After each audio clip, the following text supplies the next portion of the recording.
Okay, Diana Larson, it's a question about liftoffs, and we've got a question from Ben in Cambridge, which is he's going to be doing a liftoff with 40 plus people. Have we got any advice for him? Well, I'd be curious about the 40 plus people, if that is, if they're thinking of that as one team or if that is multiple teams. I've had experience conducting liftoffs with as many as 11 teams in a ballroom.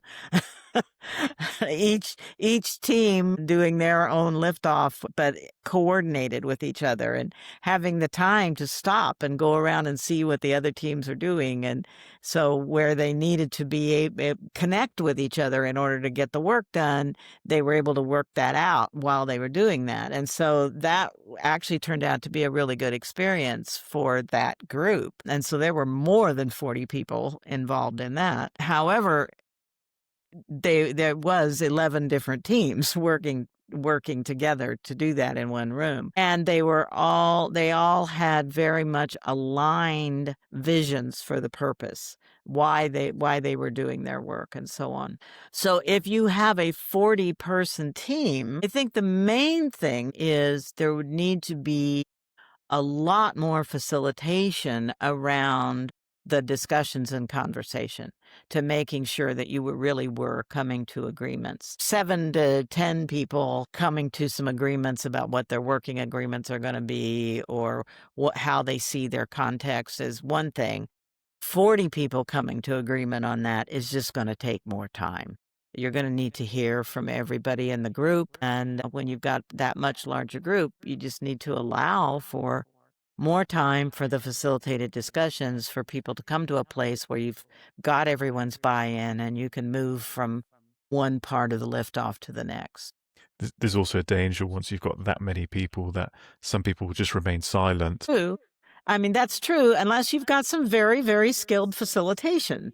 I mean, you can overcome that, but it's, you're going to have to look at maybe some liberating structures things where you do 1, 2, 4 all around some of these conversations where you get where you can get everyone's voice in the room, maybe, but not all at once. Certainly in strict sequence of 40 people, you're going to everybody's falling asleep if every single person has to answer every single question in such a way that every single other person can hear them. But there are facilitation techniques that you can use to make sure that everyone participates, everyone's voice is heard. But again, that takes more time. So the more people you have involved, just assume you're going to have to add time for that. So I would look at, instead of a day where you're doing purpose alignment context only, and maybe a couple hours for each of those things and then some wrap up time and some introduction time. If you've got 40 people, you might be looking at 3 days to get through a liftoff for that.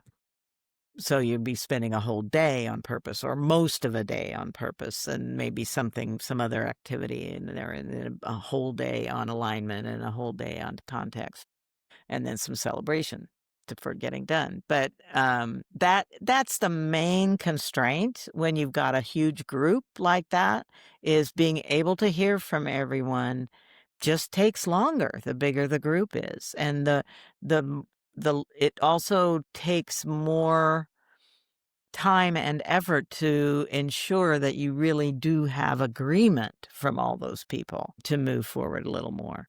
But it's possible. It's definitely possible. And there are instances, like I know some people who are using fluid adaptive scaling technology. So FAST is a new approach to how to organize work in organizations. And it means a whole collective of people have to be working toward the same purpose or aspects of the same purpose and need to be able to come together very quickly to form small teams that work for just a short period of time, but under the larger umbrella of the liftoff.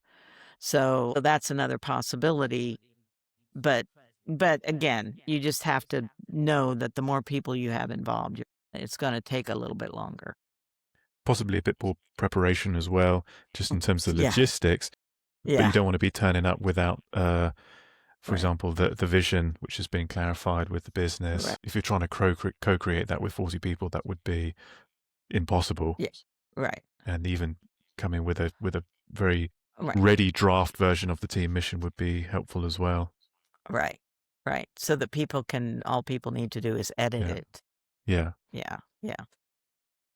One of the things I've noticed about facilitating a small group, fewer than 12, say, and facilitating a large group is that when things go sideways in large groups, they go sideways much faster. So you have to be prepared to catch it when things start not kind of going according to plan, and have something in your back pocket to be able to pull things back together, or be prepared to say, we're not going to finish this today. Let's schedule another time. The whole thing falls apart. I love facilitating large groups, but it's a tricky business, Not and for it's the a different faint-hearted. skill. Well, and it's a different skill than it's a different set of facilitation skills than facilitating a small meeting or a small group session. Yeah. Yeah. Let's not forget that most teachers are dealing with 30 kids day in, day out on average anyway, so it can be done. Yes, it can be done. Yes.